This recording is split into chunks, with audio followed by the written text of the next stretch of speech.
अध्याय 3 आदतें। एक बुद्धिमान गुरु जंगल में अपने छोटे शिष्य के साथ जा रहे थे। रास्ते में वो एक छोटे से पेड़ के सामने रुके।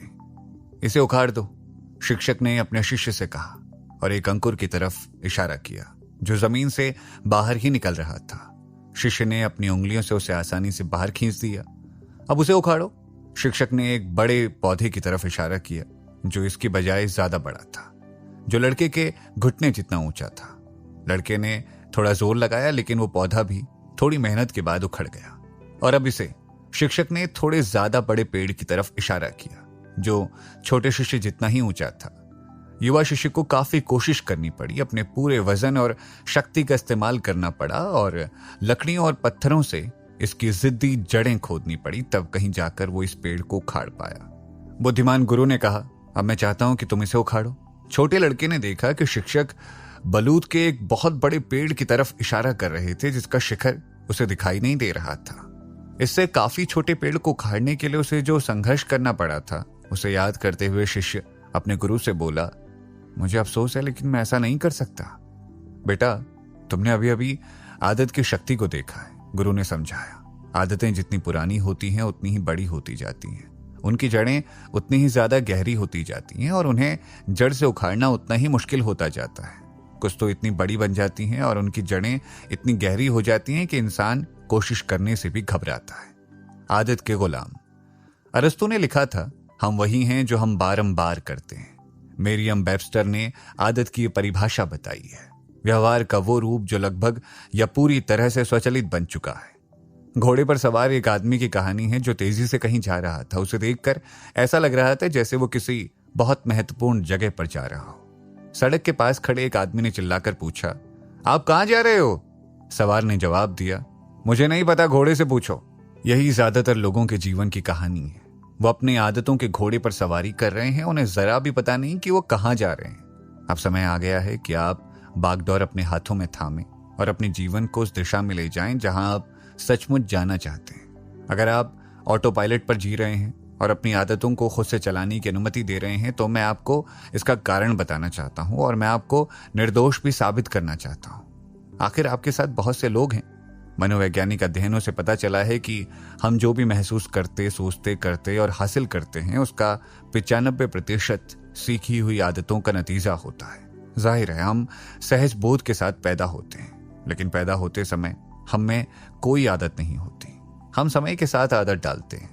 बचपन से हमने बहुत सी कंडीशंस, प्रतिक्रियाएं सीखी जिनकी वजह से हम ज्यादातर स्थितियों पर स्वचालित ढंग से प्रतिक्रिया करने लगते हैं, यानी बिना सोचे। हमारे रोजमर्रा के जीवन में स्वचालित रूप से जीने के कई सकारात्मक पहलू भी हैं। अगर आपको हर सामान्य काम के हर कदम के बारे में चेतन रूप से सोचना पड़े, नाश्ता बनाना, बच्चों को कार से स्कूल छोड़ना, ऑफिस पहुंचना आदि, तो आपका जीवन थम जाएगा। आप शायद ऑटो पायलट पर दिन में 2 बार ब्रश करते हैं। इस दौरान आपके मन में कोई दार्शनिक विचार नहीं आते या बहस नहीं होती, आप बस इसे कर देते हैं। इसी तरह आप जिस पल अपनी सीट पर बैठते हैं, अपनी सीट बेल्ट तुरंत लगा लेते हैं। सोचने विचारने की कोई जरूरत नहीं। हमारी आदतें और दिनचर्या हर दिन के कामों में लगने वाली चेतन ऊर्जा को न्यूनतम करने में मदद करती है। वो हमें होशो हवास में रखने में सहायक होती है और हमें ज्यादातर स्थितियों से अच्छी तरह निपटने में सक्षम बनाती है। और क्योंकि हमें नीरस कामों के बारे में सोचने की जरूरत नहीं होती, इसलिए हम अपनी मानसिक ऊर्जा को ज्यादा सृजनात्मक और समृद्धिदायक विचारों पर केंद्रित कर सकते हैं। आदतें सहायक हो सकती हैं बशर्ते वो अच्छी आदतें हों। यदि आप स्वस्थ तरीके से खाते हैं तो संभवतः आपने इस बारे में स्वस्थ आदतें डाल ली हैं कि आप कौन सा भोजन करते हैं और रेस्टोरेंट में क्या ऑर्डर देते हैं।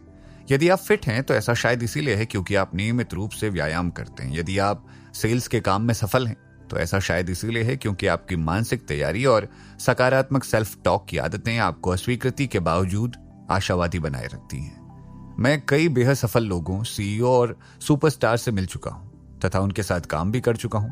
मैं आपको बता सकता हूं कि उन सभी में एक आम गुण होता है, उन सभी में अच्छी आदतें होती हैं। इसका यह मतलब नहीं है कि उनमें बुरी आदतें नहीं होती, वो भी होती हैं लेकिन ज्यादा नहीं।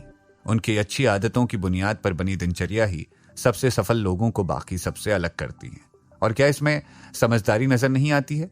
हम अब तक जो बातचीत कर चुके हैं उसमें आप जानते हैं जरूरी नहीं कि सफल लोग शुरुआत से ही दूसरों से ज्यादा बुद्धिमान या ज्यादा गुणी हो, लेकिन उनकी आदतें उन्हें ज्यादा जानकार, ज्यादा ज्ञानी, ज्यादा सक्षम, ज्यादा योग्य और ज्यादा तैयार बनने की दिशा में ले जाती हैं। जब मैं छोटा था तो मेरे डैडी आदतों के बारे में मुझे सिखाने के लिए लैरी बर्ड की मिसाल देते थे। लैरी लीजेंड, वो महानतम पेशेवर बास्केटबॉल खिलाड़ियों में से एक माने जाते हैं, लेकिन वो सबसे ज्यादा गुणी खिलाड़ी होने के लिए मशहूर नहीं थे। कोई भी बास्केटबॉल कोर्ट पर लैरी का वर्णन आकर्षक के रूप में नहीं कर सकता था। खिलाड़ी के रूप में उनकी सीमित नैसर्गिक योग्यता के बावजूद उन्होंने बोस्टन सेल्टिक्स को 3 विश्व चैंपियनशिप्स तक पहुंचाया और सारे समय के सर्वश्रेष्ठ खिलाड़ियों में से एक बन गए। उन्होंने ये कैसे किया? ये लैरी की आदतों की वजह से हुआ। यह अभ्यास करने और अपने खेल को बेहतर बनाने के प्रति उनके निर्मम समर्पण की वजह से हुआ। बर्ड NBA के इतिहास में सबसे कुशल फ्री थ्रो शूटर्स में से एक थे। बड़े होते समय स्कूल जाने से पहले हर सुबह 500 फ्री थ्रो शॉट का अभ्यास करना उनकी आदत थी। इस तरह के कठोर अनुशासन से लैरी ने अपनी ईश्वर प्रदत्तता योग्यता को अधिकतम किया और बास्केटबॉल कोर्ट पर कुछ सबसे प्रतिभाशाली खिलाड़ियों के सामने मुश्किलें खड़ी की। लैरी बर्ड की तरह आप भी अपनी स्वचालित और अचेतन प्रतिक्रियाओं को विकसित चैंपियन की तरह ढाल सकते हैं। यह अध्याय इस बारे में है कि अगर आप में किसी क्षेत्र में अंदरूनी योग्यता का अभाव है तो आप अनुशासन, कड़ी मेहनत और अच्छी आदतों से उसकी भरपाई करने का चयन कर सकते हैं। यह चैंपियन आदत डालने के बारे में है। पर्याप्त अभ्यास और दोहराव के बाद कोई भी व्यवहार, चाहे वो अच्छा हो या बुरा, समय के साथ स्वचालित बन जाता है। इसका मतलब है कि हालांकि हमने अपनी ज्यादातर आदतें अचेतन रूप से डाली हैं, अपने माता पिता की देखा देखी, परिवेश या सांस्कृतिक जुड़ावों पर प्रतिक्रिया करते हुए या बाहरी संसार से मुकाबला करने के लिए, लेकिन हम चेतन होकर उन्हें बदलने का निर्णय ले सकते हैं क्योंकि आपने अपनी हर मौजूदा आदत को सीखा है। इसलिए यह तर्कपूर्ण है कि जिन आदतों से आपको फायदा नहीं हो रहा है, आपका उन्हें सीखना जरूरी है, यानी छोड़ भी सकते हैं। तैयार हैं तो ये लीजिए। तुरंत संतुष्टि के जाल से बाहर निकलने का तरीका सोचकर शुरुआत करें। हम इस बात को अच्छी तरह से जानते हैं कि पेस्ट्री या केक खाने से हमारी कमर पतली नहीं होगी। हम जानते हैं कि रात को 3 घंटे नेटफ्लिक्स देखने या सोशल मीडिया में जुटे रहने से हमारा समय बर्बाद होगा, जबकि हम इस दौरान कोई अच्छी पुस्तक पढ़ सकते हैं या कोई जबरदस्त ऑडियो प्रोग्राम सुन सकते हैं। हम जानते हैं कि सिर्फ बेहतरीन रनिंग शू खरीदने भर से ही हम मैराथन के लिए तैयार नहीं हो जाएंगे। हम तार्किक प्रजाति हैं, कम से कम हम अपने बारे में यही सोचते हैं। तो फिर हम इतनी सारी बुरी आदतों के अतार्किक रूप से गुलाम क्यों हैं? ऐसा इसीलिए है क्योंकि तुरंत संतुष्टि की हमारी आवश्यकता हमें सबसे प्रतिक्रियाशील और सबसे कम सोचने वाले जानवरों में बदल सकती है। अगर आप मैकडोनल्ड्स का बिग मैक खाते और आपको तुरंत ही हार्ट अटैक आ जाता तो आप दूसरा कौर खाने के लिए दोबारा वहां नहीं जाते। अगर सिगरेट के पहले ही कश के साथ आपके चेहरे पर 85 साल के बूढ़े जितनी झुर्रियां पड़ जाती तो संभवतः आप दूसरा कश नहीं लगाते। अगर आज 10वीं कॉल नहीं कर पाने के कारण आपको तुरंत ही नौकरी से निकाल दिया जाता और आप दिवालिया हो जाते तो आपके लिए फोन करना मुश्किल नहीं होता। और अगर केक के पहले कौर से ही आपके शरीर का वजन 50 पाउंड बढ़ जाता तो आपको केक को अलविदा कहने में कोई दिक्कत नहीं आती। समस्या यह है कि बुरी आदतों से जो त्वरित संतुष्टि या तात्कालिक पुरस्कार मिलता है वो अक्सर बहुत बड़ा होता है। इसकी तुलना में आपके तार्किक मन के दीर्घकालीन परिणामों की कल्पना काफी कमजोर होती है। हमारी बुरी आदतों का उस क्षण कोई नकारात्मक परिणाम नहीं दिखता है। आपको हार्ट अटैक नहीं आता है, आपके चेहरे पर झुर्रियां नहीं पड़ती हैं, आप बेरोजगारों की कतार में नहीं पहुंच जाते हैं और आपकी जांघें फूलकर कुप्पा नहीं हो जाती हैं। लेकिन इसका मतलब ये नहीं है कि आपने संचयी परिणाम के सिद्धांत को सक्रिय या गतिशील नहीं किया है। यह समय है कि आप जाग जाएं और इस बात का एहसास कर लें कि आप जिन बुरी आदतों को डाल रहे हैं वो आपके जीवन में चक्रवृद्धि होकर बार बार तबाही ला सकती हैं। दिनचर्या में छोटे छोटे बदलाव करके आप अपने जीवन के परिणामों को बहुत ज्यादा बदल सकते हैं। देखिए, मैं परिवर्तन की लंबी छलांगों या आपके व्यक्तित्व, चरित्र और जीवन के आमूल चूल बदलाव के बारे में बात नहीं कर रहा हूं। मैं तो ये कह रहा हूं कि बेहद छोटे, लगभग महत्वहीन दिखने वाले परिवर्तन हर चीज को बदल सकते हैं और आपके जीवन में क्रांति कर सकते हैं। छोटे परिवर्तनों या बदलावों की शक्ति पर जोर देने के लिए मैं आपको जो सबसे अच्छा उदाहरण दे सकता हूं वो उस हवाई जहाज का है जो लॉस एंजलिस से न्यूयॉर्क सिटी जा रहा है। अगर विमान की नाक दिशा से केवल 1% इधर उधर हो, जब विमान लॉस एंजलिस में खड़ा हो तो ये नजर नहीं आएगा, तो यह अंततः अपनी मंजिल से लगभग 150 मील दूर पहुंच जाएगा और या तो ये अल्बानी में उतरेगा या फिर डोवर, डेलावेयर में। यही आपकी आदतों के साथ होता है। एक अकेली खराब आदत जो उस पल ज्यादा महत्वपूर्ण नहीं दिखती, आपको अंततः अपने लक्ष्यों और अपने मनचाहे जीवन की दिशा से मीलों दूर पहुंचा सकती है। ज्यादातर लोग ये पता लगाने में ज्यादा चेतन खर्च नहीं करते कि वो सटीकता से क्या चाहते हैं और खुद को वहां पहुंचाने के लिए उन्हें क्या करने की जरूरत है। मैं आपको बताना चाहता हूं कि अपने जोश को कैसे सुलगाएं और अपनी अजेय सृजनात्मक शक्ति को अपने दिल के सपनों व इच्छाओं की दिशा में कैसे लगाएं। जाहिर है, जो बुरी आदतें समय के साथ शक्तिशाली वृक्ष बन चुकी हैं, उन्हें जड़ से उखाड़ना बहुत मुश्किल और श्रमसाध्य होगा। इस प्रक्रिया को करने के लिए सबसे निर्मम संकल्प से भी ज्यादा करने की जरूरत होगी। केवल इच्छा शक्ति से यह नहीं उखड़ेगा। अपने मोजो, अपनी क्यों शक्ति को खोजें। अपनी आदतों को बदलने के लिए आपको बस इच्छा शक्ति की जरूरत है। यह मानना वैसा ही है जैसे आप अपनी पिकनिक बास्केट को नैपकिन से ढककर यह उम्मीद करें कि कोई भूखा भालू उसे नहीं खाएगा। अपनी बुरी आदतों से जूझने के लिए आपको इससे ज्यादा शक्तिशाली चीज की जरूरत है। अगर आपको लक्ष्य हासिल करने के लिए कड़ी मेहनत करने में मुश्किल आ रही है तो आमतौर पर आप ये मान लेते हैं कि आप में इच्छा शक्ति की कमी है। मैं इस बात से सहमत नहीं हूं। सफल होने का चयन करना ही काफी नहीं है। आपको जो नए सकारात्मक चयन करने की जरूरत है, उन्हें आप निरंतर कैसे रख पाएंगे। आपको अपना ध्यान रहित बुरी आदतों में दोबारा फिसलने से कौन रोकेगा। आप पहले भी ऐसा करने की असफल कोशिश कर चुके हैं। इस बार क्या अलग होगा। जैसे ही आप थोड़े से असहज होंगे, आप अपनी पुरानी आरामदेह दिनचर्या में फिसलने के लिए ललचा जाएंगे। आपने इच्छा शक्ति को पहले भी आजमाया था, लेकिन ये नाकाम रही थी। आपने संकल्प लिए थे, लेकिन फिर आपने उन्हें छोड़ दिया। आपने पिछली बार सोचा था कि आप बहुत सा वजन घटाने जा रहे हैं। आपने पिछले साल सोचा था कि आप वो सारी सेल्स कॉल करने जा रहे हैं। आइए, पागलपन छोड़ दें और कुछ अलग करें, ताकि आपको अलग और बेहतर परिणाम मिल सके। इच्छा शक्ति के बारे में भूल जाएं। ये क्यों शक्ति को आजमाने का समय है। आपके चयन सिर्फ तभी सार्थक होते हैं जब आप उन्हें अपनी इच्छाओं और सपनों से जोड़ देते हैं। सबसे बुद्धिमत्तापूर्ण और सबसे प्रेरक चयन वो होते हैं जो उस बेहद महत्वपूर्ण चीज से जुड़े होते हैं जिसे आप अपना उद्देश्य, अपना मूल स्वरूप या अपने सर्वोच्च जीवन मूल्य मानते हैं। किसी चीज की सिर्फ इच्छा करना ही काफी नहीं होता। आपको तो यह भी जानना होगा कि आप इसे क्यों चाहते हैं, वरना अंत में आप आसानी से हार मान लेंगे। तो आपका क्यों क्या है? इसका मतलब यह है कि आप अपने जीवन में महत्वपूर्ण सुधार क्यों करना चाहते हैं, और आवश्यक परिवर्तन करने की तीव्र इच्छा तभी होगी जब आपका क्यों आपको जबरदस्त प्रेरणा दे। आपके भीतर बरसों तक उस राह पर चलते और चलते रहने की इच्छा होनी चाहिए। तो वो कौन सी चीज है जो आपको सबसे ज्यादा आंदोलित करती है? अपने क्यों को पहचानना बेहद महत्वपूर्ण है। यही आपको प्रेरित करता है, आपके जोश का इग्निशन है, आपके उत्साह का स्रोत है और आपके लगन का ईंधन है। यह इतना महत्वपूर्ण है कि मैंने इस पर एक और पुस्तक में ध्यान केंद्रित किया है, living your best year ever, a proven system for achieving big goals. आपको अपना क्यों मालूम होना चाहिए। हर चीज क्यों संभव है। आपकी क्यों की शक्ति ही आपको संघर्ष भरे, निरस्ता भरे और मेहनत भरे दौर में संकल्पवान और लगनशील रखती है। जब तक आपका क्यों प्रबल नहीं है, तब तक ये जानने से कोई फायदा नहीं होगा कि कोई काम कैसे करना है।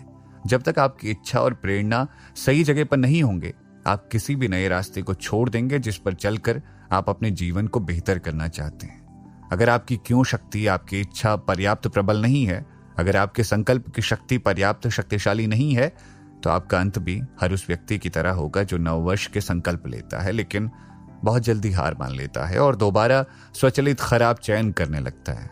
आइए इसे समझाने के लिए एक उपमा का इस्तेमाल करते हैं। अगर मैं जमीन पर 10 इंच चौड़ा और 30 फुट लंबा पटिया रखकर आपसे कहूं, अगर आप इस पट्टी पर इधर से उधर पहुंच जाएंगे तो आपको $20 दूंगा, तो क्या आप कहेंगे? जाहिर है ये $20 आपको आसानी से मिल रहे हैं, लेकिन आपका जवाब क्या होगा? अगर मैं उसी पट्टिए से 100 मंजिला 2 इमारतों की छतों पर पुल बना दूं, अब आपको $20 में उस पट्टिए पर 30 फुट चलना मंजूर नहीं होगा। यहां तक कि असंभव भी लगेगा, है ना? आप मुझसे कहेंगे कभी नहीं। लेकिन जरा कल्पना करें, अगर आपका बच्चा दूसरी इमारत में है और उसमें आग लगी है, तो क्या आप उसे बचाने के लिए उस पट्टिए पर 30 फुट चलेंगे? बिना कोई सवाल पूछे और तुरंत आप ये काम कर देंगे, चाहे $20 मिले या ना मिले। ऐसा क्यों हुआ? पहली बार जब मैंने आपसे यह आसमान जितना ऊंचा पटिया पार करने को कहा था, तो आप उसे किसी भी सूरत में नहीं करना चाहते थे, लेकिन दूसरी बार आपने ये काम बिना किसी हिचक के कर दिया। जोखिम और खतरा तो समान था, फिर क्या अंतर था? आपका क्यों बदल गया था, इसे करने की इच्छा का आपका कारण। आप वो काम $20 की खातिर नहीं करना चाहते थे, लेकिन आपने बच्चे को बचाने की खातिर आपने इसे कर दिया। देखिए, जब कारण पर्याप्त बड़ा हो तो आप लगभग कोई भी काम करने के लिए तैयार हो जाएंगे। आपकी सृजनात्मक क्षमता और अंदरूनी प्रेरणा को सचमुच प्रज्वलित करने के लिए आपको आर्थिक व भौतिक लक्ष्यों की प्रेरणा को पार देखना होता है। ऐसा नहीं है कि ये प्रेरणाएं बुरी हैं, वास्तव में ये बेहतरीन है। मुझे अच्छी चीजें पसंद हैं, लेकिन कोई भौतिक चीज आपके हृदय और आत्मा को सचमुच प्रेरित नहीं कर सकती। ये जोश ज्यादा गहरी जगह से आता है और भले ही आप चमचमाती वस्तुएं हासिल कर लें, लेकिन आप असली पुरस्कार हासिल नहीं कर पाएंगे, खुशी और संतोष। पीक परफॉर्मेंस विशेषज्ञ टोनी रॉबिन्स ने इंटरव्यू में मुझे बताया था, मैंने व्यवसाय की दुनिया के शहंशाहों को उनके चरम लक्ष्य हासिल करते देखा है, लेकिन इसके बाद भी वो कुंठा, चिंता और डर में जीते हैं। इन सफल लोगों को खुश होने से कौन सी चीज रोक रही है? जवाब यह है कि उन्होंने संतुष्टि की बजाय उपलब्धि पर ध्यान केंद्रित किया। असाधारण उपलब्धि, असाधारण खुशी, आनंद, प्रेम और अर्थ के एहसास की गारंटी नहीं देती। संतुष्टि और उपलब्धि दोनों को ही दरअसल एक दूसरे से पोषण मिलता है, और मैं मानता हूं कि संतुष्टि के बिना सफलता दरअसल असफलता है। सही बात। इसीलिए सफल होने का चयन करना ही काफी नहीं है। आपको अपने सुपर पावर को सक्रिय करने के लिए अपनी मूल प्रेरणा खोजनी होगी, और इसके लिए आपको इसमें ज्यादा गहराई तक खुदाई करनी होगी। तभी आप अपनी क्यों शक्ति तक पहुंच पाएंगे। मूल प्रेरणा। आपकी क्यों शक्ति तक पहुंचने का बिंदु आपके बुनियादी जीवन मूल्यों के जरिए है, जो ये तय करते हैं कि आप कौन हैं और किसके लिए खड़े हैं। आपके बुनियादी जीवन मूल्य आपका आंतरिक कंपास है, मार्गदर्शक और प्रकाश स्तंभ है, व्यक्तिगत जीपीएस है। वो फिल्टर का काम करते हैं जिनके माध्यम से आप जीवन की मांगों, आग्रहों और प्रलोभनों को देखते हैं तथा ये सुनिश्चित करते हैं कि वो आपको आपकी मनचाही मंजिल की ओर ले जाते हैं। अपनी बुनियादी जीवन मूल्यों को परिभाषित करना और सही दिशा में रखना बहुत महत्वपूर्ण कदम है। दरअसल ये अपने जीवन को अपने सबसे बड़े सपने की ओर ले जाने वाले सबसे महत्वपूर्ण कदमों में से एक है। यदि आपने अब तक अपने जीवन मूल्यों को स्पष्टता से परिभाषित नहीं किया है, तो आप ऐसे चयन कर सकते हैं जो आपकी मनचाही चीजों के संघर्ष में होंगे। मिसाल के तौर पर, अगर ईमानदारी आपके लिए महत्वपूर्ण है, लेकिन आप झूठे लोगों के साथ उठते बैठते हैं, तो ये संघर्ष की स्थिति है। जब आपके काम आपके जीवन मूल्यों के विपरीत होते हैं, तो आप अंततः नाखुश, कुंठित और निराश होंगे। वास्तव में मनोवैज्ञानिक हमें बताते हैं कि जब हमारे कार्य और व्यवहार हमारे जीवन मूल्यों के सामंजस्य में नहीं होते हैं, तो इससे इतना ज्यादा तनाव होता है जितना किसी दूसरी चीज से नहीं होता। आपके बुनियादी जीवन मूल्यों परिभाषित होने पर जीवन ज्यादा सरल और कार्यकुशल बन जाता है। जब आपके बुनियादी जीवन मूल्य पूरी तरह स्पष्ट होते हैं, तो निर्णय लेना भी ज्यादा आसान होता है। एक बार मैंने अपने बुनियादी जीवन मूल्यों को स्पष्ट करने का अभ्यास किया। अंततः मैंने अपने 3 सबसे बड़े जीवन मूल्यों को तय किया: विकास, उत्कृष्टता और प्रभाव। इसके बाद छोटे बड़े दोनों स्तरों पर निर्णय लेना ज्यादा स्पष्ट और उद्देश्यपूर्ण हो गया। जब भी आपको कोई चयन करना हो, तो खुद से पूछें, क्या ये मेरे बुनियादी जीवन मूल्यों के सामंजस्य में है? अगर ये है तो इसे कर दें, अगर नहीं है तो ना करें, और फिर पीछे पलट कर ना देखें। इस सरल नीति से सारी चिंता और अनिर्णय खत्म हो जाते हैं। अपना युद्ध खोजें। लोग या तो उस चीज से प्रेरित होते हैं जिसे वो चाहते हैं, या उस चीज से होते हैं जिसे वो नहीं चाहते। प्रेम बहुत शक्तिशाली और प्रेरक शक्ति है, लेकिन नफरत भी कम शक्तिशाली नहीं होती। सामाजिक नैतिकता के आग्रहों के बावजूद नफरत करना अच्छा हो सकता है। रोग से नफरत करें, अन्याय से नफरत करें, अज्ञान से नफरत करें, आत्मसंतुष्टि से नफरत करें आदि। कई बार तो किसी शत्रु को पहचानने से ही आपके जोश की चिंगारी सुलग जाती है। मेरी सबसे बड़ी प्रेरणा, संकल्प और लगन मुझे तब मिली है जब मेरे पास लड़ने के लिए कोई शत्रु था। इतिहास में सबसे कायाकल्प करने वाली कहानियां और राजनीतिक क्रांतियां किसी शत्रु से लड़ने के फलस्वरूप आई। डेविड के सामने गोलियत था, अमेरिका के सामने ब्रिटेन था, ल्यूक के सामने डार्थ वेडर था, रॉकी के सामने अपोलो क्रीड था, पेप्सी के सामने कोक है, डीसी कॉमिक्स के सामने मार्वल कॉमिक्स है, टेलर स्विफ्ट के सामने कान्ये वेस्ट है। हम आगे भी इसी तरह के ढेरों उदाहरण दे सकते हैं, लेकिन आप मुद्दे की बात समझ गए होंगे। शत्रु हमें साहस के साथ डटकर खड़े होने का कारण देते हैं। लड़ने से आपकी योग्यताओं, आपके चरित्र और आपके संकल्प को चुनौती मिलती है। इससे आप अपने गुणों तथा अपनी योग्यताओं के आकलन व अभ्यास के लिए मजबूर होते हैं। प्रेरक युद्ध के बिना हम मोटे और आलसी बन सकते हैं। हम अपनी शक्ति और उद्देश्य खो देते हैं। मार्गदर्शन लेने वाले मेरे कुछ ग्राहकों के मन में चिंता रहती है कि उनकी क्यों की शक्ति ऐसे लक्ष्यों से उत्पन्न होती है जिन्हें महान नहीं कहा जा सकता।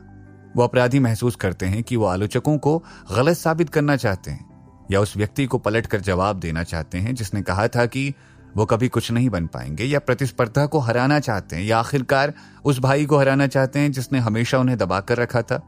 लेकिन दरअसल इससे कोई फर्क नहीं पड़ता कि प्रेरणा क्या है, जब तक कि यह कानूनी और नैतिक हो। यह जरूरी नहीं कि आप महान मानवतावादी कारणों से प्रेरित हो। महत्वपूर्ण तो यह है कि आप पूरी तरह प्रेरित महसूस करें। कई बार तो आप किसी शक्तिशाली नकारात्मक भावना या अनुभव से मिली प्रेरणा की बदौलत ज्यादा शक्तिशाली और सफल परिणाम पा सकते हैं। यह निश्चित रूप से पीट कैरोल नामक मशहूर फुटबॉल कोच के बारे में सच है। पीट ने मेरे सामने अपनी शुरुआती प्रेरणा को इस तरह स्पष्ट किया। जब मैं बड़ा हो रहा था तो मैं बहुत छोटा था, मैं ज्यादा कुछ नहीं कर सकता था क्योंकि मैं बहुत ही छोटा था। मुझे एक ऐसी जगह जाने में 2 साल लग गए जहां मैं प्रतिस्पर्धा कर सकता था। उस पूरे समय में मैं ये बात जानता था कि मैं बहुत बेहतर था और मुझे इसे साबित करने के लिए लड़ना होगा। मैं कुंठित था क्योंकि मैं जानता था कि मैं खास बन सकता हूं। कैरोल की लड़ने की आवश्यकता ने अंततः उनकी महानता को सबके सामने उजागर कर दिया। मैंने जब मशहूर अभिनेता एंथनी हॉकिंस का इंटरव्यू लिया तो मुझे जानकर हैरानी हुई कि उनके असाधारण गुण और संकल्प क्रोध का परिणाम थे। हॉकिंस ने स्वीकार किया कि वो बहुत बुरे विद्यार्थी थे क्योंकि उन पर डिसलेक्सिया और attention deficit hyper equality disorder ADHD का बोझ था। लेकिन तब उनकी समस्या को ना तो समझा जाता था, न ही उसके उस तरह के निदान मौजूद थे जितने आज हैं। इसलिए उन पर समस्या खड़े करने वाले बच्चे का लेबल लगा दिया गया था। हॉकिंस ने बताया, मेरी वजह से मेरे माता पिता हमेशा चिंतित रहते थे। मेरा कोई स्पष्ट भविष्य नहीं था क्योंकि स्कूल की पढ़ाई और शिक्षा महत्वपूर्ण थी, लेकिन मुझ में पढ़ाई गई बातों को समझने की योग्यता नजर नहीं आती थी।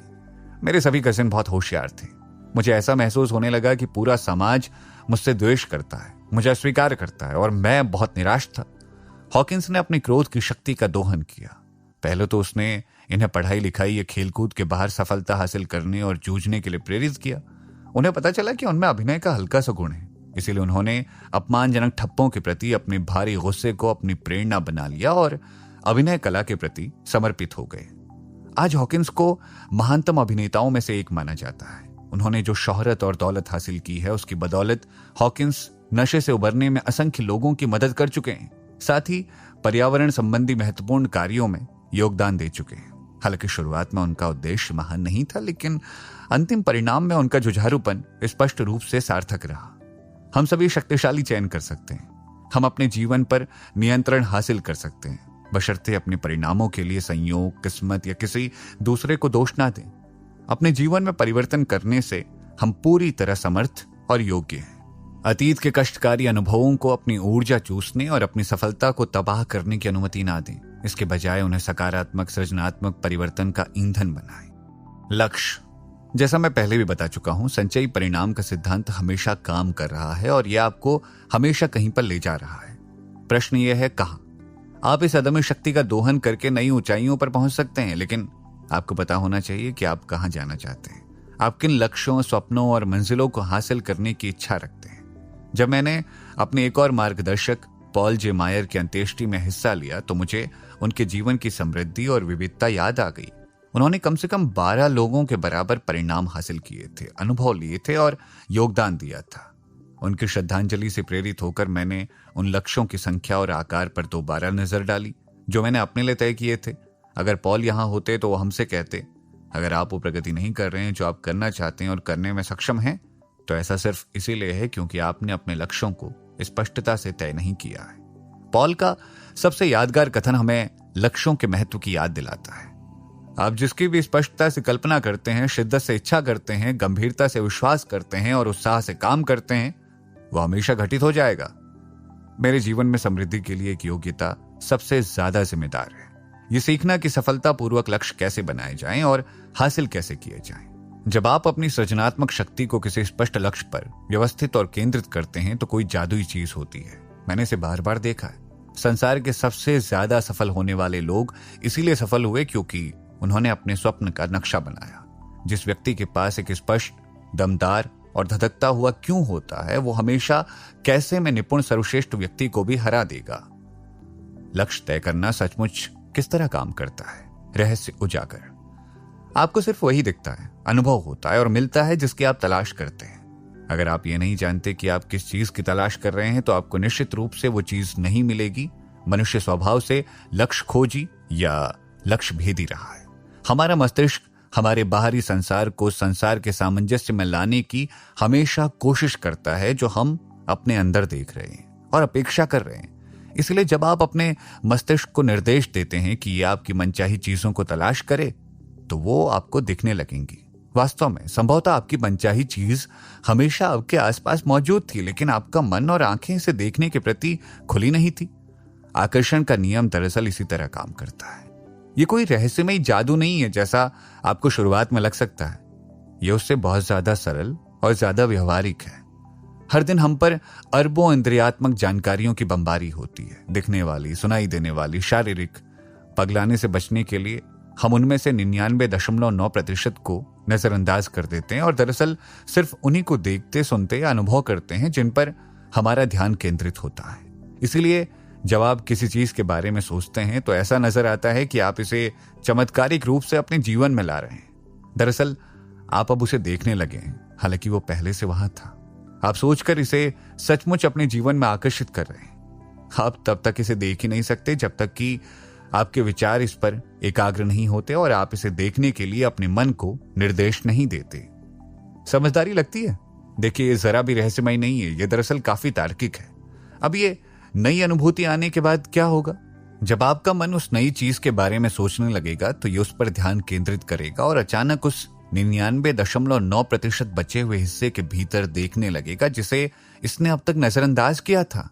यहां मैं एक पुराना उदाहरण बताना चाहूंगा क्योंकि ये बहुत सच है। जब आप किसी खास मॉडल की नई कार खरीदने की सोचते हैं तो अचानक आपको उस मॉडल की कारें हर जगह दिखाई देने लगती है ना? ऐसा लगता है जैसे रातों रात वो हजारों की तादाद में सड़क पर आ गई थी, क्योंकि कल तक तो वो कहीं भी नजर नहीं आ रही थी। लेकिन क्या ये सच है? जाहिर है नहीं।